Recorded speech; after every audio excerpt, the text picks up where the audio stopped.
Asato ma sadagamaya tamaso maham jyoti gamaya mrityurmam amritam gamaya avirmairhi Rudra yate dakshinam mukha te namaham pahinityam.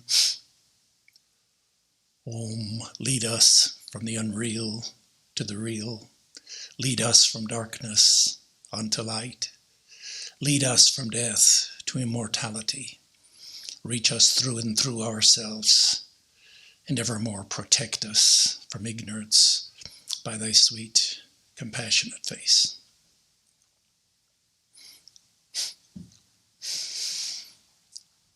So my subject this morning is speech karma. And let's get right into it. Karma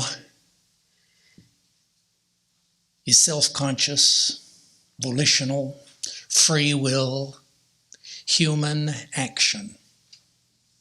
Every act of karma has a moral valence and is governed by the law of karma.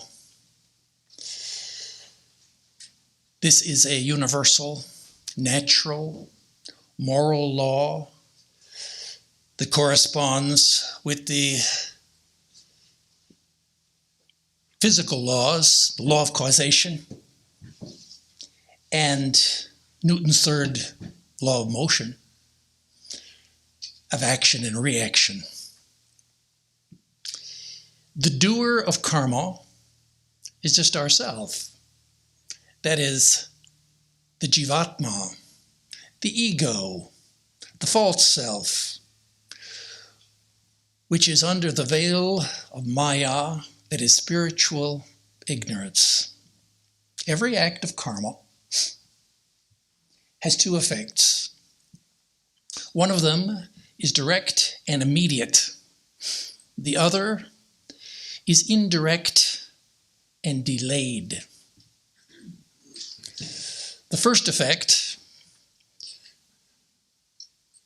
can be compared, if you can visualize, a sculptor who's chiseling out a figure from a block of marble. Every act of karma is like a hammer blow on that chisel that chips out a little piece of that stone. That is, it immediately forms our personality and our deeper character. Now, the second effect of an act of karma, that is, any self-conscious, volitional, free will action, is going to be indirect. That is, there are going to be consequences to what we have done. And those will go out into the world and travel around and return to us eventually like a boomerang. And we can visualize a old-fashioned billiard table, a pool table, and someone is there and he has the cue in his hand. And he makes his calculations and he takes a shot. And immediately, just by moving his arm, he has reinforced either a good or a bad habit. But in addition, he set those balls in motion on the surface of the table. And they roll around and hit and block into each other until they reconfigure in a position that may be beneficial or that may be to his detriment. So all these actions are governed by the law of karma. If you do good works, good will return to you. If you do harm, then misfortune will return to you. There are three kinds of karma: thought, speech, and action. Ordinarily, we don't think of speech as an action. By action, usually we mean our physical behavior. But when we think about it, speech is a physical behavior. That is, it uses the vak indriya. We have 10 organs of 5 organs of action, 5 organs of perception. The organ of speech is called the vak indriya. And so it's an organ of action, and it is very much speaking is very much an action, because it begins, in order to speak, well, we have to have a belief, a desire, a form of prior intention. Then there's attention in action. We try, we move our mouth, and there's a bodily movement, and the whole cycle comes around. And so it qualifies as a philosophical action. Furthermore, when you think about it, it goes very well with thought. Thought, to think, is just to speak low. And to your behavior, all of our behavior, is just acting out what we think and feel and what we've talked to ourselves about. So this morning we're going to look a little bit about analyzing, that is, doing a moral inventory, we can say, of our speech acts. And we're going to use an old-fashioned sort system which was devised in ancient times by the philosophers of the Sankhya philosophy. It's called the doctrine of the 3 gunas: sattva, rajas, and tamas. The red, the white, and the black. So let's think about all of our speech acts in our life. What if those had all been recorded in the Akasha, maybe? And all of those speech acts, maybe we could visualize, and we put them all together, and we put them into a barrel, like a big barrel of apples. And then this is the analogy here of the philosopher René Descartes. He uses this analogy, the barrel of apples. Roll all the apples out onto the ground, and let's sort them out into those which are very bad, and those which were very good quality and ready for market, and those which are somewhere in between.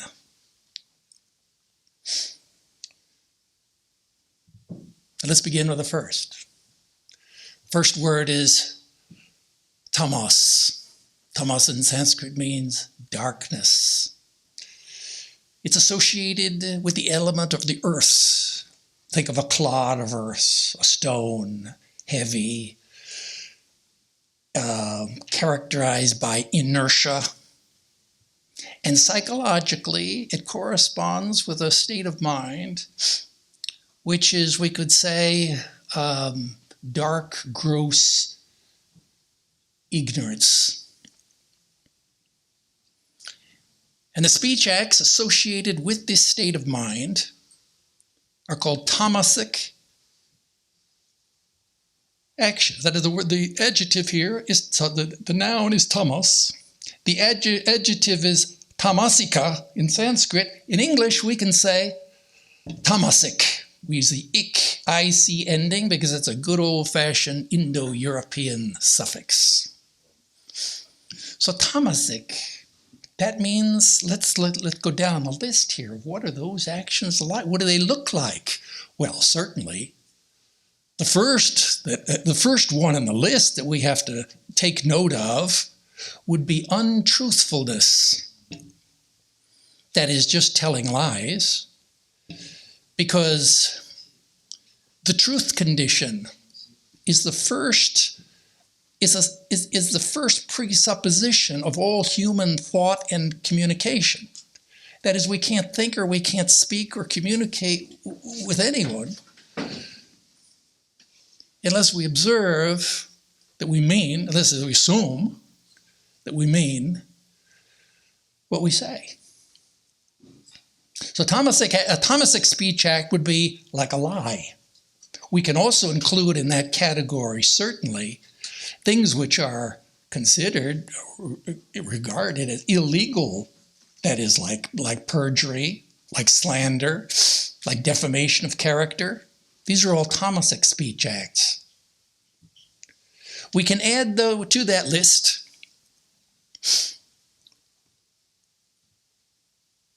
another category, which is, if you remember, one of the first principles of a liberal democracy, defined by John Stuart Mill, was observe the no harm principle. Do whatever you want. Be free. But do no harm. Thomistic speech acts are those things where we do harm to another. That is, hate speech, calling people names, speaking out in anger, hurt people's feelings. And once there was a boy who had that bad habit. He was impulsive. He would become angry, and he would speak out harsh words, and as a result of which, he'd lost all of his friends. And so he went to his father one day and told him about his problem, and his father said, well, I have an idea. Now, the father was a carpenter, and he happened to have right there a bag of nails. And he said, now you see that fence out in the backyard, wooden fence? I'm going to take you this bag of nails. You go carry this around with you during the day. Whenever you lose your temper, you speak out, you say something hurtful, I want you to go back to that fence and hammer one nail into one of the posts. So like that, the boy went off, carrying that bag of nails. The first day, one, twice, thrice, he went back to the fence, hammered the nails in it, 3 nails. Next day, 3 nails. But as the days passed, he found it was a lot of trouble, a lot of work to drive in those nails in the fence. So gradually he found that he was becoming more and more careful about how he spoke.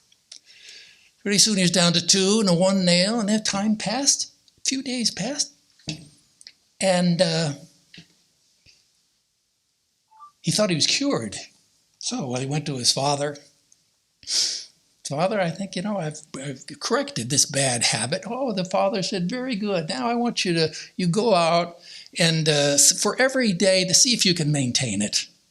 Now for every day that you can pass, that you don't speak out like this, I want you to go over and pull 1 nail out of the fence.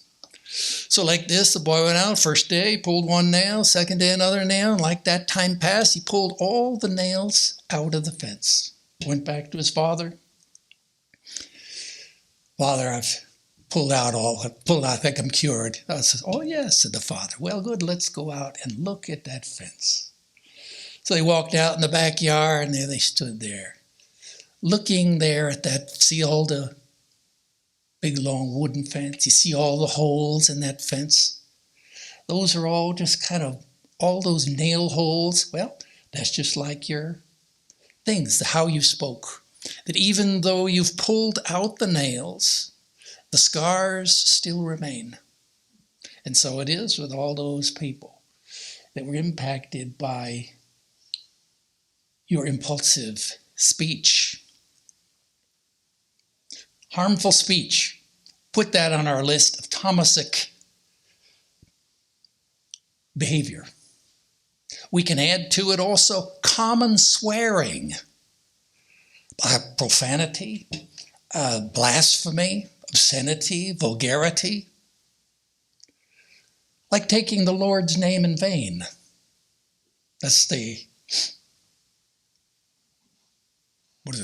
third commandment.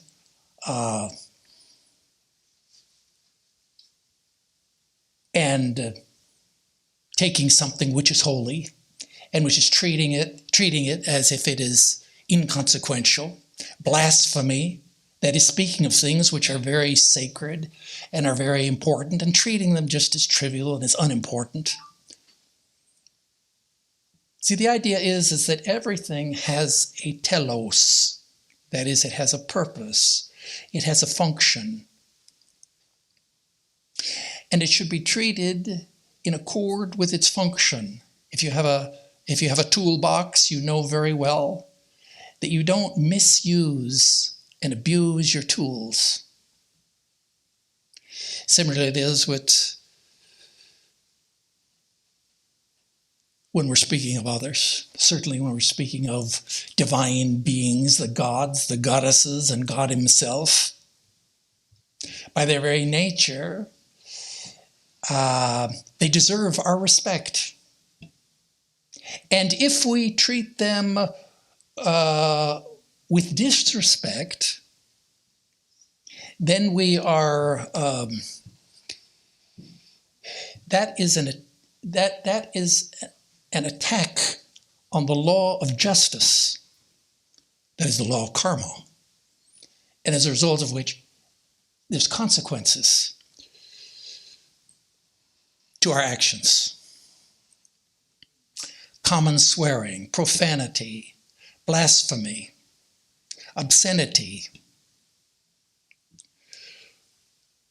You know, there are 50 in English language, 1,500,000 words in English. Out of those words, there's a tiny handful of 4-letter words which somehow have become part of common parlance.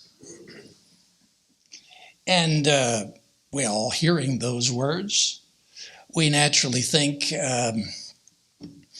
that's a sign of social decadence. Maybe we say, well, it's a sign, indications here of the decline and the fall of the Roman Empire. Well, the yogis, maybe they don't say like that. But there is a principle. The principle here is that the spirit and the flesh don't go together. And by the flesh here, we don't mean the physical body. We don't mean the flesh and blood body. But there's St. Paul who uses this phrase. We mean the desires that find their origin in that part of ourselves which is alienated from the divine and from our spirit nature. And so like this, the spirit and the flesh, these two don't go together. Ram and Shyam. The man and the woman. They can't, they live together. What'll happen? Well, they'll get married. Pretty soon they'll have children. And they'll get all mixed up. They'll become one. So the spirit and the flesh, they're the two different things. So that's obscenity. We have profanity. We have obscenity and vulgarity. Well, that's another we can add to the list. Vulgarity just means using barnyard language when you're not in the barnyard. Now, if you're a farmer, then that's okay. But if you come to the city and you're going to have dinner with your cityfied friends, then you'd want to change your clothes, naturally, and you'd want to also upgrade your speech, register of your speech. Why? Well, would just be being polite. That would be why wouldn't you use your barnyard language? Well, it would be considered to be in poor taste. And as soon as the yogis hear that kind of talk, well, now that's very interesting, because the first prerequisite of spiritual life is called viveka. That's discrimination. Discrimination means is that we have good taste. Now, by that, of course, they're speaking about discrimination between the right and the wrong, between the eternal and the transient. But it's the same principle holds true whether you're choosing your clothes or you're choosing the food that you eat or the wine that you drink. All of this requires discrimination, the same principle. That is to become a yogi, and to become a man of good taste. Now there's another kind of tamasic speech acts. Sometimes you may hear that your neighbors are very noisy, and you feel very vexed, and you go to the window and you just mutter curses. Well, for students of the mantra shastra, that's very serious. Because you may say, oh, well, that's just words. I didn't mean it. But no, words have meaning. Words have vibration. Vibrations have, there is a cause, they're part of the, governed by the law of cause and effect. There's an action and there's a reaction.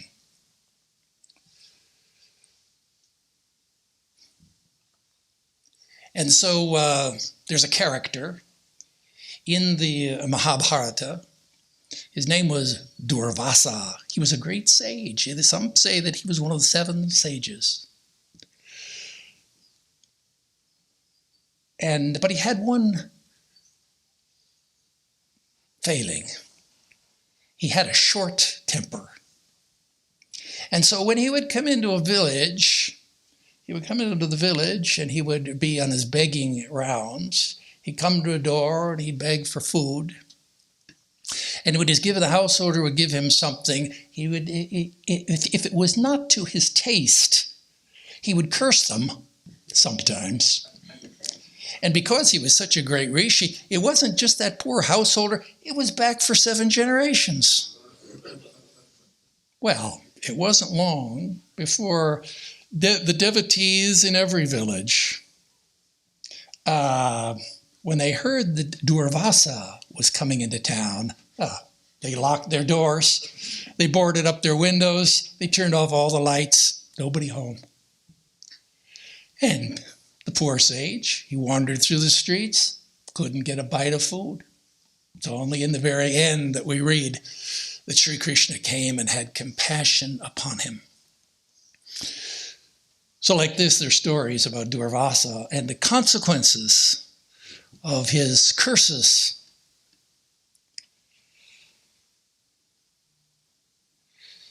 See, a curse is a form of black magic. And it's a kind of, words have a vibration. And we ourselves are nothing that is we're the pure consciousness. But in addition to we have 2 cells. Our other self is nothing but an energy field. Matter and energy. It's all about vibration. The whole point of spiritual life is to raise your level of vibration. That's spiritual life. And what could be more tangible in our practice than the words, the vibration of the words and the sounds that we speak out, which reverberate within and outside. So we have to raise that level, 0 to 1,000. Speaking in anger, in hate, in envy, in pride. These are all down below 100 on the scale. So we want to lift our vibrational level to up into the at least over 450, 500, so that we can begin to move up into the level of owning our own power. Now, there's another kind of tamasic action. That is, in spiritual life, sometimes we have to be aware of complaining, griping, grumbling, all the time.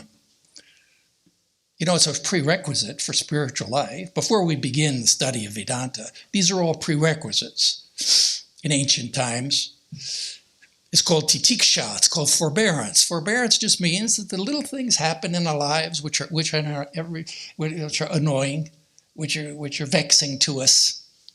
We have to learn. Maturity means that we have to learn just somehow to cheerfully go on through life without complaining about them. That's an indication of a stronger mind.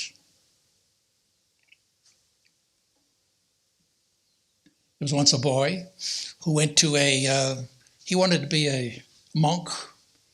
He was to join a Trappist monastery. And so he went for an interview with the abbot. The abbot said, yes, you come and you live here. We observe a vow of silence here. You can come to me after 5 years, and then you can speak to me if you have something to say. So the young monk went away, and he began to live there 1 year, 2 years, doing his spiritual practice. Came after 5 years, he came to the interview with the abbot. He said, how are you doing, my boy? He said, the food is very bad. Oh, okay, said the abbot. Said, no problem. You just go back and you continue on with your spiritual practice. And so he did. It would have to more years pass, year after year after year, not 10 years. Finally, he came back. A second interview with the abbot. The abbot said, well, how are you doing after this time? And the monk said, the bed is very hard. Oh, no, don't worry about it. So the abbot said, you go back now, continue practice. So he went back. Another 5 years passed, year after year. Finally came back to the abbot. How are you doing, my boy? And the monk looked at him and he said, I quit. And the abbot looked at him and he said, yeah, I thought you might, because all you've been doing is complaining anyhow.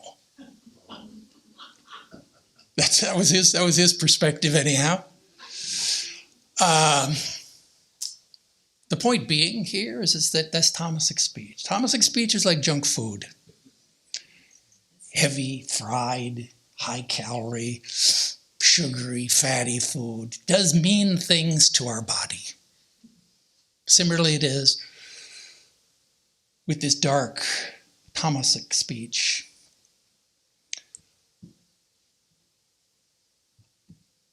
All right, let's move to the next. Let's look here. Rajasic speech. Rajas. So the noun here is rajas, sattva, rajas, and tamas. 3 words that we could add to our vocabulary. Kind of like this is the system of the Indian philosophy. You know, it's kind of like the yin and yang of the Chinese. They got 2. We got 3. Sattva, Rajas, and Tamas, that's the sort system. Very useful and helpful to us.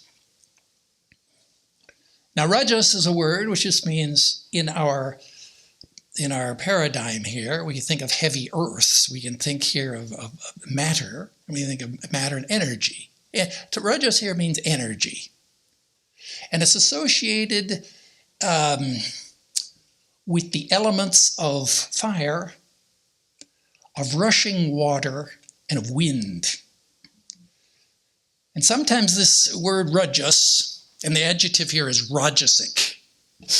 Rajas, rajasic. Sometimes it's translated rajas, it's translated as dust.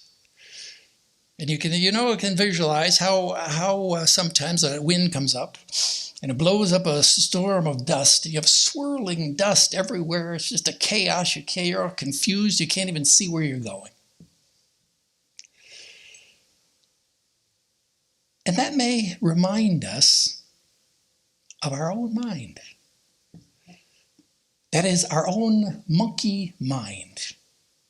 It's like our mind is driven by the guna of rajas. And just as a monkey is naturally restless, what would it be? Yes, if he was stung by a bee, well, he would be jumping around even more. And then if he drank a bottle of wine, well, he would be dancing and moving about even more madly. And what if a demon entered into him? And what if then he was taken and he was made to dance on a hot plate? Oh, how crazy and wild that monkey would be. Similarly as with the with the Rajasic mind. Now, the Rajasic mind is the mind of the worldly person. Now, the worldly person is the favorite straw man of the Vedanta philosophers. And the worldly mind is the mind which is externalized, which is restless, which is scattered, which is materialistic, which rides the roller coaster of success and failure. In fact, it's ourself. That's us.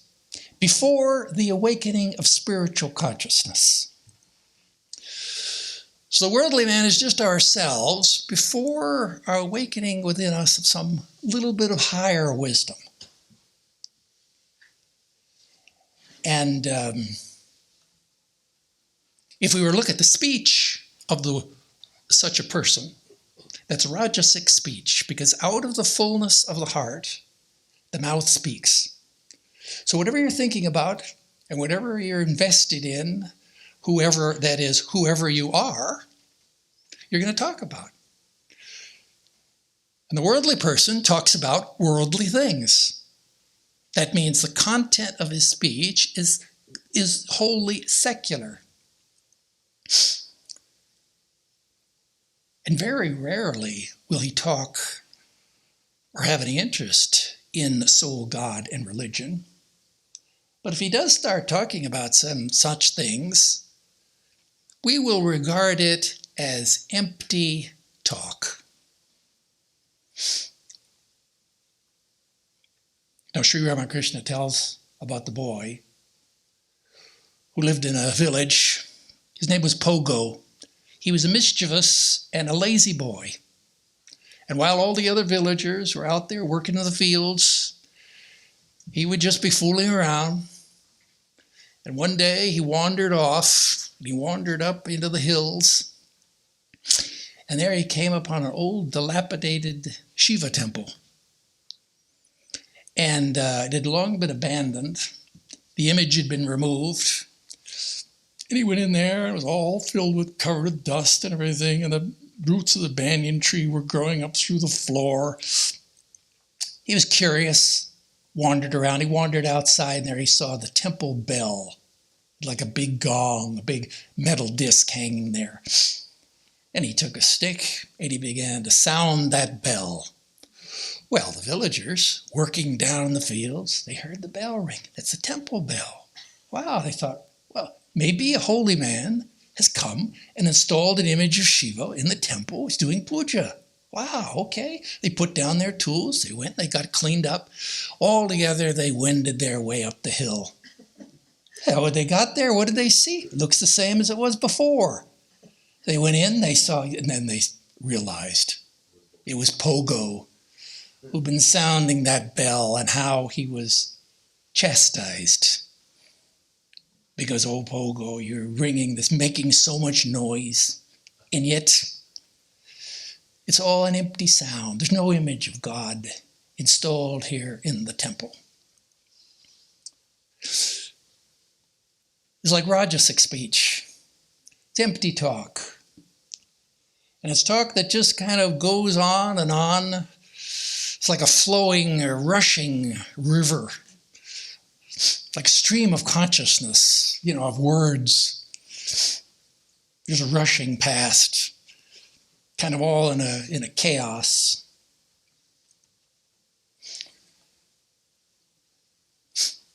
The American writer, Mark Twain, he used to riverboat, work on a riverboat, Mississippi River. And he took his name, Samuel Clemens was his name, but he took as his name, when you sound in order for those keel boats to move, they have to have 6 feet minimum of water, and that means they have to have 2 fathoms of water. So you put down a thing and you get Mark Twain. So he took that as a pseudonym for his writings. Once he wrote a letter, we have the collection of his letters, which are still studied by professors of English American literature. One of them is about 5 pages long. And at the very end, he says, "Please excuse me for writing such a long letter. I didn't have time to write a short one." Well, he was being humorous, but you can see the grain of truth in it. Because it takes a lot more time to think out your thoughts and organize them, put them together, and write a short letter. And that's why they say, think twice before you speak once. That's the old proverb.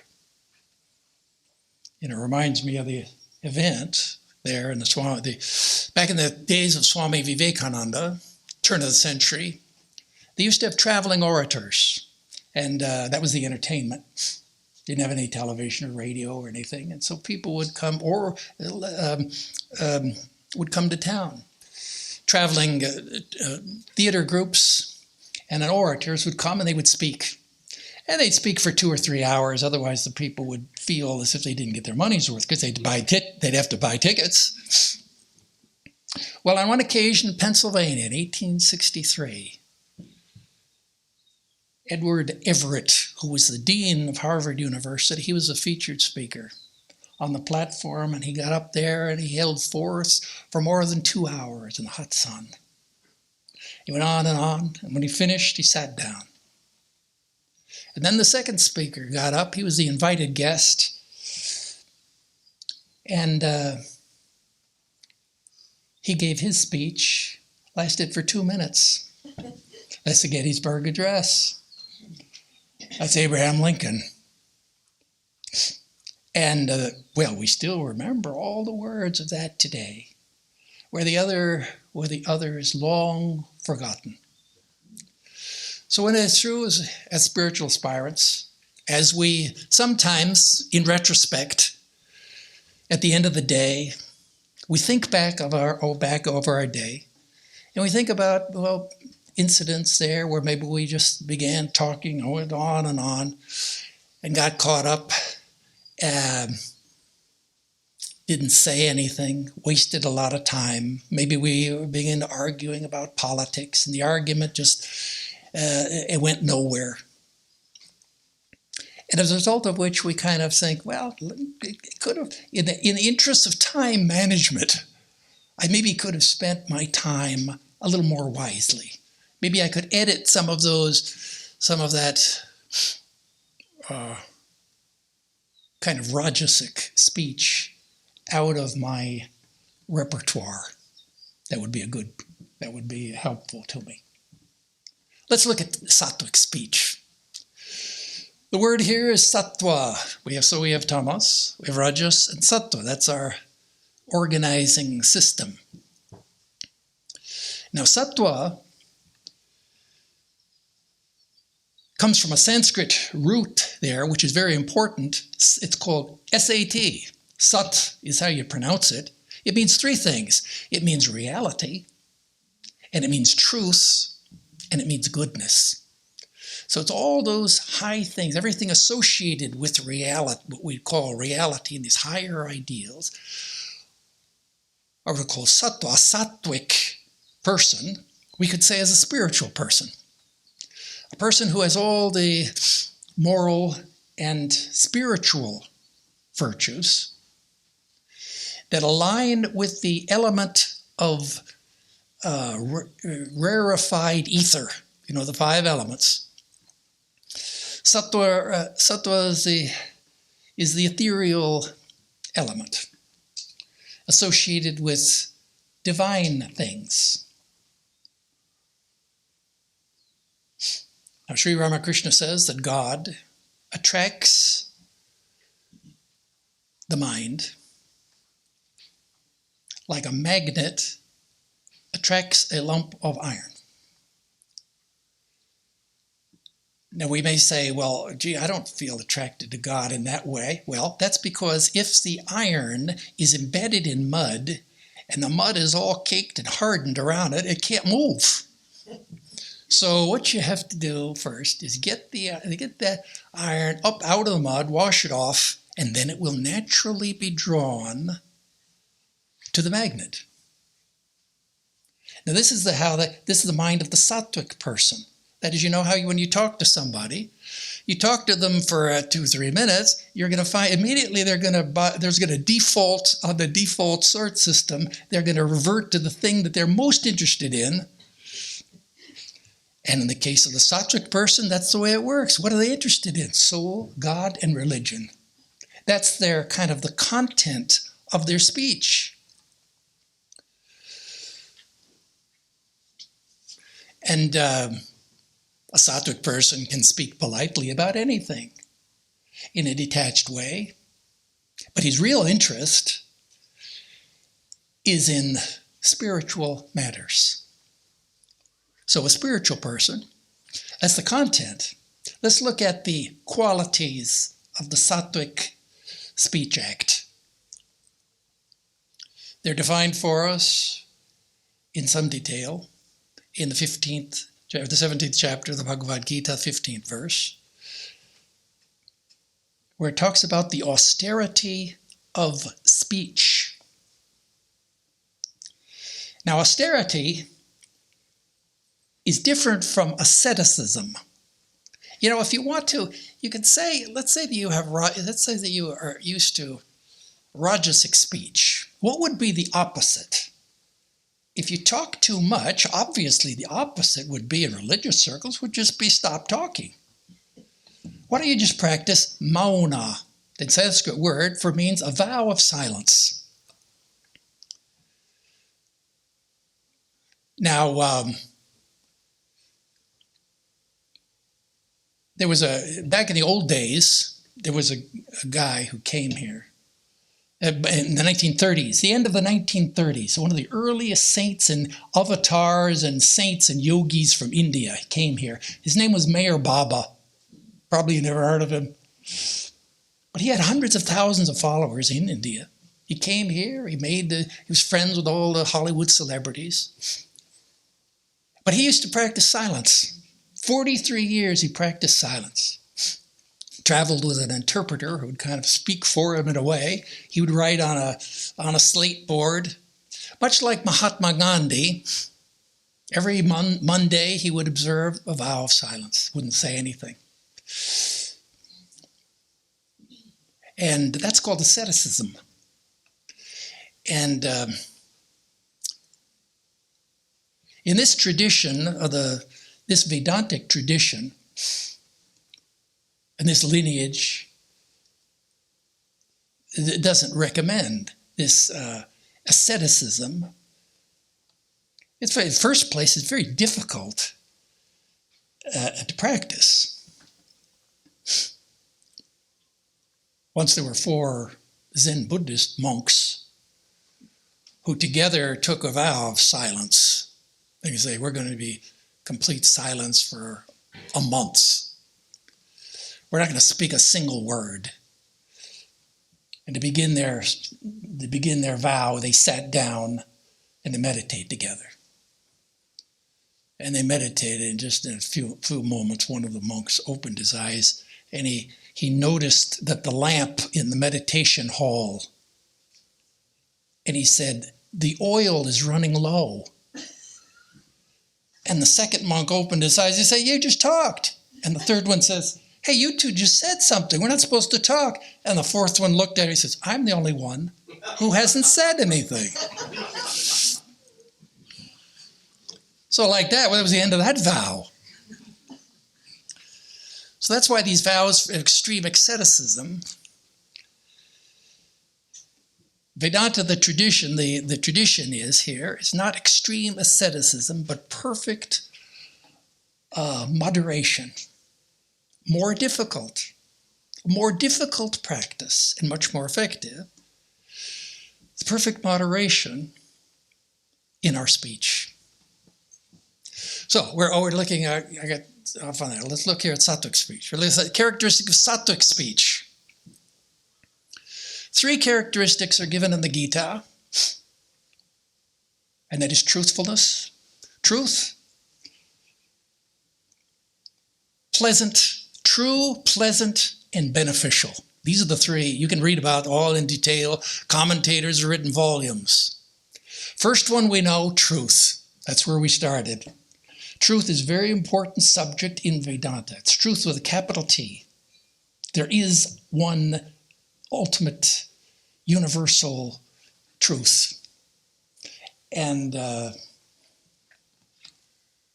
greatest paragon of truthfulness and the practice of, there was, of course, Sri Ramakrishna, who observed, he was truthful, truthfulness, honor, all the veracity, all of the synonyms.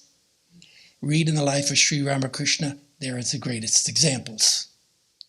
Sri Ramakrishna was like Mahatma Gandhi, was called Mahatma. A Mahatma is defined, Manasikam, Vachasikam, Karman, Yekam, Mahatmanam. That is a Mahatma, a great soul, is a person whose speech, whose thought, whose speech, and whose actions are all the same. And that's why truth is such an important characteristic of sattvic speech. You find truth. Truth alone triumphs, not untruth. Famous verse from the Mundaka Upanishad. It's written on every piece of Indian currency. That's their motto. Now, Holy Mother says, truth being the prime, ultimate, the cardinal virtue, yes, but never tell an unkind or harsh truth, she says. Now, that's the second characteristic of sattvic speech. It's kind, it's thoughtful, it's considerate, but it doesn't compromise the truth. And once there was a Maharaja who wanted to have his horoscope read, and he called the astrologer. The astrologer was given all the information, the sun sign, the moon sign, the position of all the planets. And he got out his big Sanskrit books and he began to do all the numerical calculations. And when he was finished, he said, well, Your Majesty, your horoscope shows that you are going to perform the funeral ceremonies of all of the members of your family and of many of your friends. And the Maharaja, hearing that, well, he loved his family. He loved his friends. And took that astrologer, threw him in the dungeon. No problem. So you get another astrologer. And so the second astrologer came, and he was given all the information. And he calculated the sun sign, the moon sign, and all the stars, and all the numbers, did all the math. And he came to the same conclusion. But he knew what had happened to the previous. And so he said, well, Your Majesty, according to your chart, you are going to live a long life. In fact, you're going to outlive all your family and most of your friends. And the king, hearing this, he said, oh, long life, huh? Well, very good. Thank you very much. And he rewarded him very generously. So that astrologer, he said the same thing. That is, he spoke the truth. But he put it in a way that was maybe a little more diplomatic. Third characteristic of the truthfulness, sattvic speech in the Bhagavad Gita, 17th chapter, the austerity of speech, not asceticism. The austerity of speech, that means self-discipline. It's called hita, that means beneficial. What you say and what you talk about is beneficial. To who? Well, to yourself and to all of humanity. Now, it may seem like that's an extreme quality, but not at all. Because in ancient Indian philosophy, ancient India, you'd assume that is a good person. Who is a good person? A good person is a person who is established in dharma. That is, who has found his dharma, who does his duty, who has found his life's work. That's a good person. May not be a yogi, may not even be interested in spiritual matters, but he is a moral person. And by doing his natural duty, that is his dharma, he contributes to the welfare of the collective whole, that is the collective body of humanity. Just like in your body, all your organs of your body, they're doing their dharma, and they're doing their part, and they're helping the whole. That's how the whole body functions, because everything does its part, as it should do. Similarly, it is a dharmic person, that is a good person, will automatically be benefiting others. Now, dharma is the first prerequisite. You haven't even begun karma yoga yet, but that's the prerequisite. You have to be established first in your dharma. Thus, the sattvic speech, automatically, it is beneficial. So these are the three characteristics you can read about in great detail. Bhagavad Gita, 17th chapter. True, pleasant, and beneficial. So this is something about karma, law of karma, self-conscious, volitional actions. Everything that we do leaves an impression in the mind. There's three kinds of karma. We're making all the time: thought activity, speech activity, and our physical behavior. All of them count. They're all part of the progression. But we have a lot of issues. As spiritual aspirants, we all have a lot of issues around our speech behavior. And therefore, mindfulness, it would be good and helpful to us to be more mindful of our speech acts as part of our practice of karma yoga and spiritualizing everyday life.